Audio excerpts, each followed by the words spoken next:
la guerre ne se gagne pas que par les armes.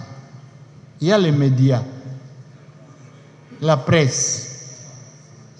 Il faudrait que la presse ait un discours qui ne démobilise pas. D'abord ça. La presse doit se montrer engagée et combattante d'ailleurs, à côté de nos forces armées. Nous-mêmes, députés, nous devons garder des attitudes dignes, pas des attaques, pas de querelles entre nous. Nous devons rester unis pour défendre la nation. Dans la division, on ne gagne pas.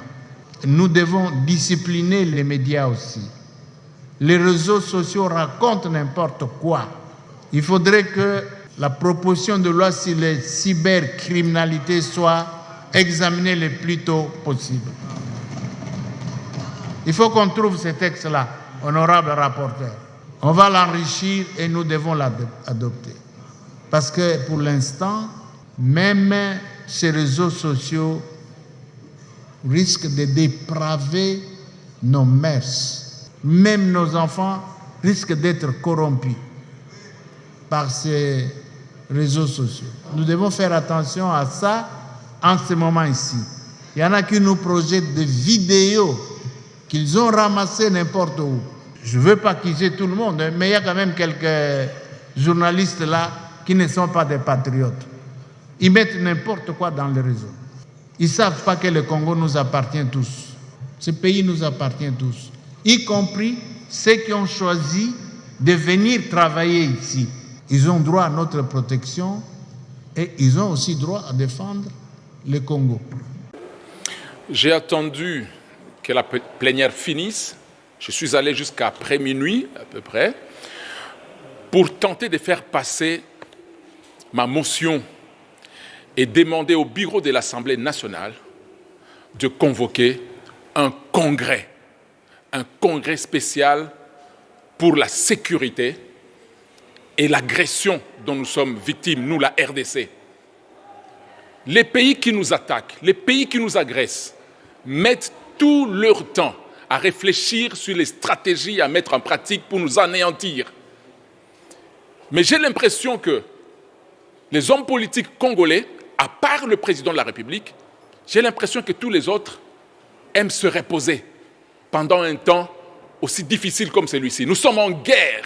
La RDC est en guerre et tout le monde a peur parce qu'on nous dit que les pays qui nous agressent ont un mécanisme de poursuivre ceux qui parlent d'eux jusque dans leur pays et les éliminer là-bas. Alors tout le monde a peur. Si les Congolais ont peur de parler des problèmes du Congo, personne ne viendra nous aider.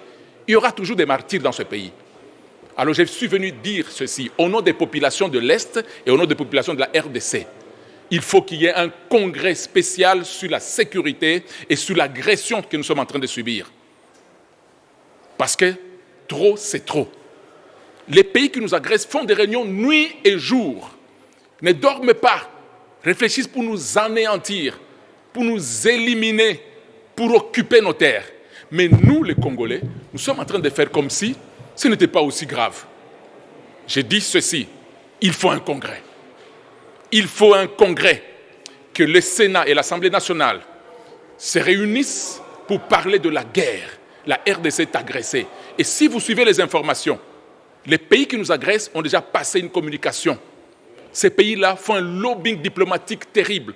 Certains médias occidentaux commencent à les victimiser et à nous traduire, nous, en agresseurs. Et c'est nous qui sommes dangereux. Pendant que c'est nous qui sommes attaqués. Nous avons connu quand même 11 millions de morts de Congolais avec la guerre de l'Est. Mais on ne veut pas parler du génocide. C'est comme si les Congolais qui meurent ne représentent rien à travers le monde. Pourtant, nous sommes les pays qui transforment les autres pays en grande puissance. Notre pays a tout ce dont le monde a besoin. Les pays qui nous agressent n'ont rien. Mais on est en train de privilégier l'opinion des pays qui nous agressent au détriment de notre opinion. Alors il faut un congrès pour en parler ouvertement. Et je le dis sérieusement. Je touche à ce qui fait éliminer certains hommes politiques en RDC, certains leaders en RDC.